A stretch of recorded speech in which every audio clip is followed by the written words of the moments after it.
So we're going to be working on our single-handed kettlebell bent row today. And because we're only having a kettlebell on one side, we got to make sure that we stay nice and engaged in the core throughout this movement. So with the bent row, we're going to stand nice and tall, pushing our hips back, engage in the core.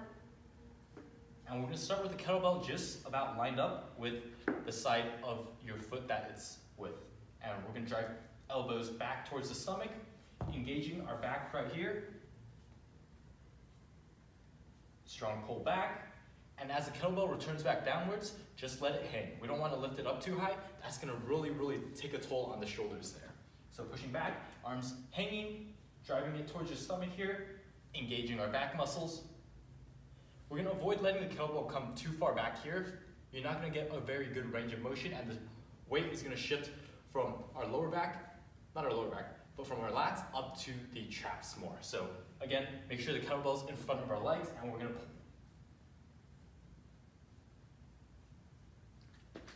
And that is our kettlebell single-legged bent row.